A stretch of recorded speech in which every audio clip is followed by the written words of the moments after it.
Generally, we all know that product teams, they develop the product and then they throw it over the fence or the cubicle to all of us in product marketing, and then we are tasked to bring it to market. And I think most of the time that usually works, except in cases when product is it's just not ready for the market, or it's inferior, or it's missing some key features. And then we're saddled with introducing this inferior product, um, and messaging it and spinning it so that hopefully we can get some adoption and acquisition. And then likely it doesn't take off, and then they're asking, well, you did a horrible job of marketing it, and it's really not because of what we've done, but because the product really isn't ready. The thing for me is that it goes back to research and how close are you to the customer. If you can prove that you're closer to the customer, understand the customer, then product has to listen. There's probably a couple of thoughts in terms of how do you get that seat at the table early. Yeah. One is, as you guys have mentioned, this idea of market research and getting the data. I think especially for product marketing organizations that are within the marketing realm, I think we tend to be exposed to sort of the fundamentals of market research to a depth that a lot of product managers don't.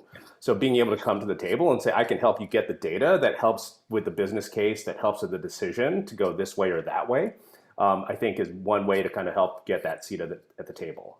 So that's sort of one device. The other one is sort of a notion that I picked up from an old mentor of mine, someone named Peter Karpus. And he spoke to the idea of owning customer insight through two different lenses between product managers and product marketers. Product managers own, and so the notion is choose versus use. And so product marketers own that choose decision. How do we have that one product? How do we get buyers to select our product over all the other options that are out there, right? And so related to that are decisions on pricing, on naming, on positioning, all of those sorts of things. And the product manager owns the use decision. How do you find all the 1,000 little things that make a great use experience? They're different, they're complementary, but both of those require an insight to the customer early on to be able to have your product be built to product market fit and to drive adoption. So those are a couple of different things that I've seen to help out, to help get that seat at the table.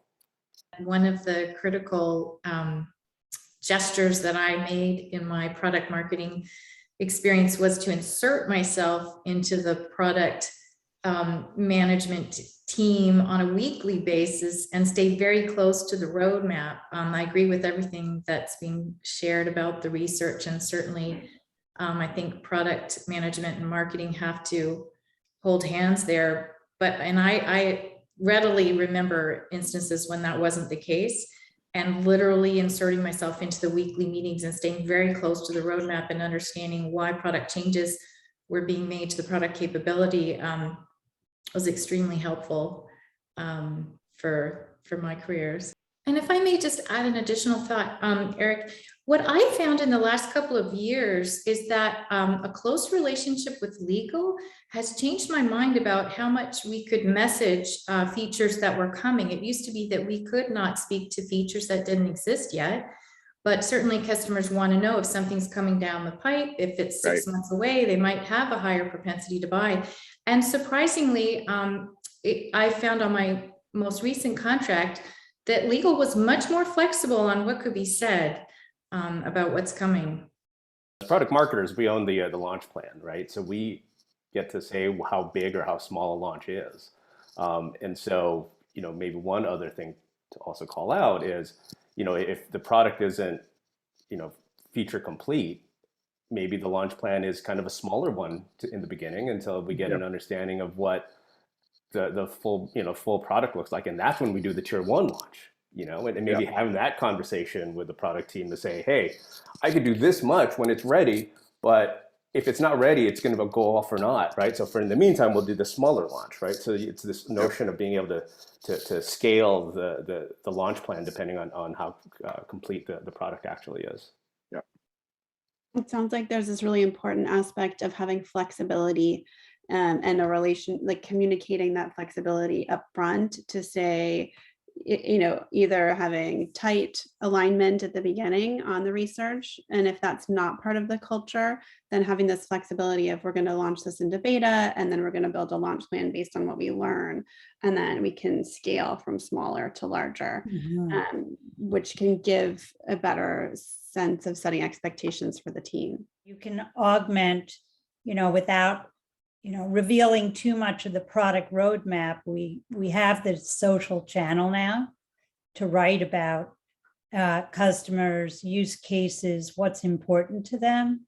So we can start to signal where we're going by the ideas that we're sharing, right, on our blogs and so forth. On a recent contract, they were actually creating a launch product plan for a product that didn't exist yet. So Right. it was really interesting in that they knew where the market is going. Nobody else has the product to fill that gap yet. They are going to be the leader in that space. So they created a target customer group with some social media outreach, piggybacking on a webcast for an event. And so they got their engaged, small, passionate customer target group, and they started marketing them to them in a small niche, small universe kind of way.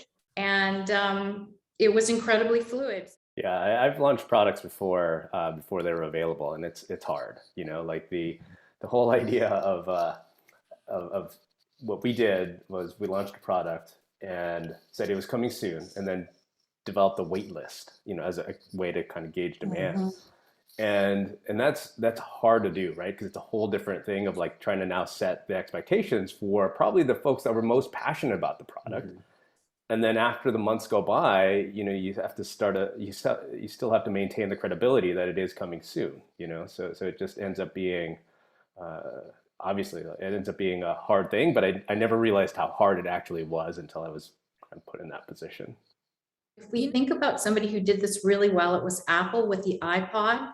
I remember being interviewed a long time ago by Apple, and it was for a product they wouldn't disclose. The whole concept was new. Nobody could even imagine, if you saw that movie about Steve Jobs, music in your pocket. That's kind of what they did. And I'm happy to see that is the direction that it seems like more clients are going toward, which is a more soft launch.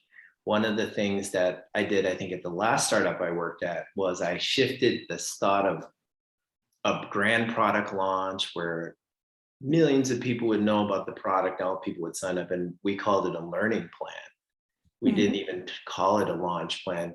Instead, I worked with the product manager closely to develop a relationship and basically say, look, we don't know how this is going to go. This is the first time we've launched this product. Let's focus on the learning, because we can do that in a bite-sized way and make progress, versus so often in Silicon Valley, it's like you launch the thing and it's a failure because you just didn't get the product adoption you wanted, or you didn't get the signups you wanted. And then there's a mad scramble. And this is a lot of times why you have those weird pivots that happen.